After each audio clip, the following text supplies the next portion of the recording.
बच्चों, आज मैं आपको पढ़ाने जा रही हूँ पाठ 2 ज्ञान मार्ग, जिसके लेखक हैं असगर वजाहत।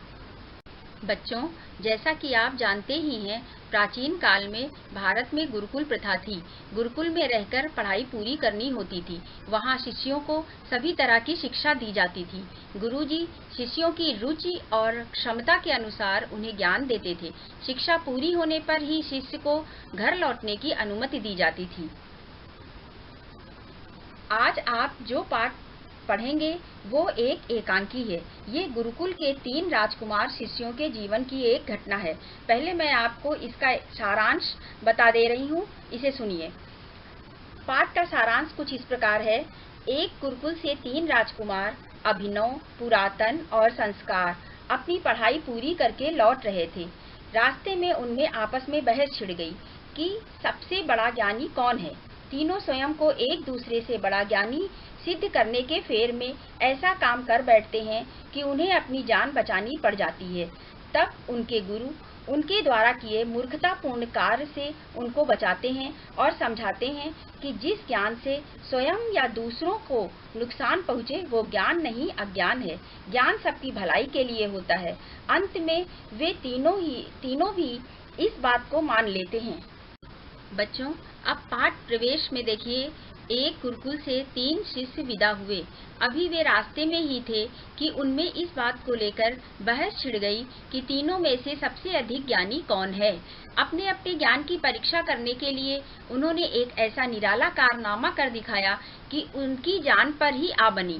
ठीक तभी उनके गुरुजी ने वहां पहुंचकर उन्हें कैसे बचाया, आइए इस पाठ को पढ़कर जानते हैं। इस एकांकी के पात्र हैं पुरातन, अभिनव, संस्कार, गुरुजी, शेर, बकरी। 3 राजकुमार गुरुकुल में अपनी पढ़ाई पूरी करने के बाद घर लौट रहे हैं। तीनों घने जंगल से गुजर रहे हैं। घना यानी पेड़ों से भरा हुआ घना जंगल। पुरातन, हम तीनों इस बात पर गर्व कर सकते हैं कि हमने ज्ञान प्राप्त कर लिया है। हम तीनों इस बात पर गर्व, अभिमान कर सकते हैं कि हमने ज्ञान, जानकारी या बोध प्राप्त कर लिया है। अभिनव, संसार में कितने कम लोगों को ये सौभाग्य प्राप्त होता है। सौभाग्य अर्थात अच्छा भाग्य। संस्कार, पर हम सबका ज्ञान बराबर नहीं है। पुरातन, क्या मतलब है तुम्हारा? संस्कार, मेरा ज्ञान तुम दोनों के ज्ञान से अधिक है। पुरातन, कैसी मूर्खता वाली बातें कर रहे हो? मैं तुम दोनों से बड़ा हूँ, मेरे ही पास ज्यादा ज्ञान है। अभिनव, मैं तो गुरुकुल आने से पहले भी पढ़ता था, मेरा ज्ञान तुम दोनों से ज्यादा है। पुरातन, यही बात है तो चलो परीक्षा हो जाए। संस्कार, तो अभिनव, सबसे पहले तुम अपने ज्ञान का परिचय दो। अभिनव, ज्ञान का परिचय ज्ञानी को दिया जाता है, मूर्खों को नहीं। ज्ञानी अर्थात विद्वान, अधिक जानने वाला। संस्कार, तुम मेरा अपमान कर रहे हो। अपमान अर्थात बेइज्जत कर रहे हो। तुम मेरा अपमान कर रहे हो, तुम मुझे बेइज्जत कर रहे हो। कौन कह रहा है? संस्कार कह रहे हैं। पुरातन, अपने ज्ञान का परिचय दो, नहीं तो हम तुमको दंड देंगे। दंड अर्थात सजा। अभिनव इधर उधर देखता है, उसे किसी जानवर की हड्डियां पड़ी दिखाई देती हैं। अभिनव, ये हड्डियां देख रहे हो? पुरातन, हाँ। अभिनव, मैं अपने ज्ञान से बता सकता हूँ कि ये हड्डियां शेर की हैं। संस्कार, बस यह तो बहुत मामूली बात है। मैं तो अपने ज्ञान से इन हड्डियों पर मांस, उनमें रक्त अर्थात खून और उसके ऊपर खाल मढ़ सकता हूँ। तो मैं मंत्र पढ़ता हूँ। संस्कार मंत्र पढ़ता है और शेर की हड्डियों पर मांस, उनमें रक्त अर्थात खून और उसके ऊपर खाल आ जाती है। पुरातन, अरे हाँ, ये तो हो गया। संस्कार, मूर्खों, अब तो तुम समझे, मैं तुम सबसे बड़ा विद्वान अर्थात ज्ञानी हूँ। पुरातन, लेकिन क्या तुम इसमें प्राण भी डाल सकते हो? प्राण अर्थात जान। संस्कार, नहीं, पर ये तो तुम भी नहीं कर सकते। पुरातन, मैं इसमें प्राण भी डाल सकता हूँ। प्राण अर्थात जान, जीवन डाल सकता हूँ। अभिनव, पर ऐसा मत करना। पुरातन, क्यों? अभिनव, उसके बाद शेर हमें खा जाएगा।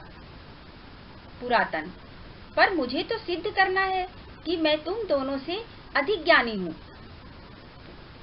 सिद्ध करना है अर्थात साबित करना है, पूरा करना है। ज्ञानी अधिक जानने वाला, विद्वान। अभिनव, नहीं नहीं, शेर हमें खा जाएगा। पुरातन मंत्र पढ़ता है और शेर जीवित हो जाता है। जीवित अर्थात जिंदा हो जाता है। शेर दहाड़कर उनकी तरफ बढ़ता है। वे बचने की कोशिश करते हैं।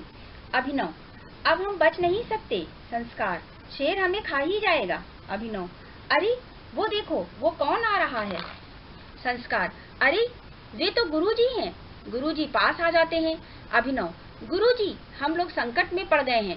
संकट अर्थात मुसीबत में पड़ गए हैं, कठिनाई में पड़ गए हैं। गुरुजी, मैं जानता हूँ।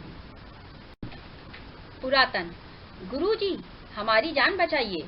गुरुजी, मुझे मालूम था कि तुम लोगों के अंदर अभी अहंकार अर्थात घमंड बहुत है और तुम अपने ज्ञान से अपना नुकसान भी कर सकते हो, इसलिए मैं तुम लोगों के पीछे पीछे आ रहा था। पुरातन, गुरुजी, मुझसे बड़ी गलती हो गई है। शेर हम सबको खा जाएगा। गुरुजी, घबराओ नहीं, मैं अपने ज्ञान से इस शेर को बकरी बना दूंगा। गुरु मंत्र पढ़ते हैं, शेर बकरी बन जाता है और मिमियाता है। मिमियाता है का मतलब है कि बकरी का बोलना, जैसे बकरी बोलती है ना मिमी मिमी करके, वैसे। गुरुजी, शिष्यों ध्यान रहे, वो ज्ञान जिससे अपनी या दूसरों की हानि हो, हानि अर्थात नुकसान हो, ज्ञान नहीं बल्कि अज्ञान है। अज्ञान है अर्थात मूर्खता है, नासमझी है। ज्ञान तो सबकी भलाई के लिए ही होता है। तीनों एक साथ कई बार कहते हैं, ज्ञान तो सबकी भलाई के लिए ही होता है।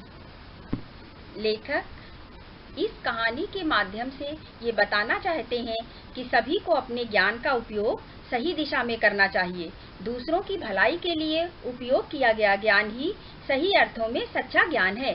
इस कहानी से हमें ये शिक्षा मिलती है कि ज्ञान की कोई सीमा नहीं होती, इसलिए कभी भी अपने ज्ञान पर घमंड नहीं करना चाहिए। हमेशा ये भी ध्यान रखना चाहिए कि हमसे भी अधिक जानने वाले हमेशा होते रहे हैं। बिना सोचे अपने ज्ञान की परीक्षा लेना, मुसीबत मोल लेना सिद्ध हो सकता है। ज्ञान का उपयोग तो करना चाहिए, दुरुपयोग नहीं। दूसरों की भलाई के काम करना ही सही अर्थों में ज्ञानी होना है। बच्चों, अब आप अपनी नोटबुक खोल लीजिए और उसमें जहाँ पर पाठ 1 के प्रश्नोत्तर लिखे हैं उसके नेक्स्ट पेज पर पाठ 2 ऊपर डालिए। उसके नीचे ज्ञान मार्ग और उसके नीचे शब्दार्थ, फिर बीच में लाइन खींचिए और एक तरफ शब्द लिखिए, दूसरी तरफ अर्थ लिखिए। बच्चों, शब्दार्थ, प्रश्नोत्तर, श्रुतलेख जितना भी मैं लिखा रही हूँ 1 लाइन लीव करके आपको सुंदर सुंदर राइटिंग में लिखना है।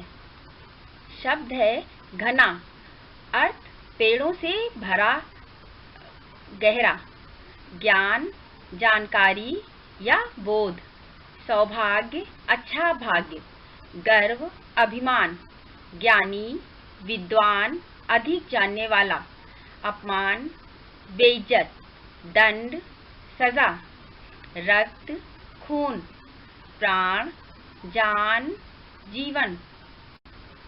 इसके बाद है सिद्ध।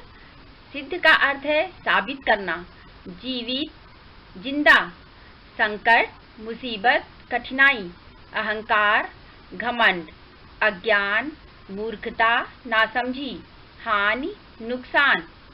बच्चों, अब नेक्स्ट पेज खोलिए और ऊपर लिखिए श्रुतलेखन। इसके बाद मैं जो शब्द बोल रही हूँ उसे आप सुनकर बोलते हुए अपनी नोटबुक में लिखिए। संस्कार, गुरुकुल, परीक्षा, परिचय, अपमान, हड्डियाँ, मंत्र, विद्वान, ज्ञानी, जीवित, दहाड़ना, संकट, हानि, शिष्य। अब मैं आपको गृह कार्य दे रही हूँ, इसे आप पूरा कर लीजिएगा। नंबर 1, पाठ का शुद्ध उच्चारण करते हुए वाचन करना। जो पाठ मैंने आपको पढ़ाया है उसे आप एक बार पुनः जोर जोर से पढ़ेंगे। दूसरा है पाठ का पुनः मौन पठन करना। दोबारा से आप उसे अपने मन में पढ़ेंगे, आवाज नहीं आएगी, अपने मन में पढ़ते रहेंगे। तीसरा है शब्दार्थ लिखने का अभ्यास करना। जो शब्दार्थ मैंने आपको लिखाए हैं उनको बार बार लिखने का अभ्यास करना और उनको याद करना। चौथा है शुद्ध लेख लिखने का अभ्यास करना। जो शुद्ध लेख मैंने लिखाया है उसे बोल बोल कर लिखना, जिससे आपकी गलती ना होने पाए। धन्यवाद।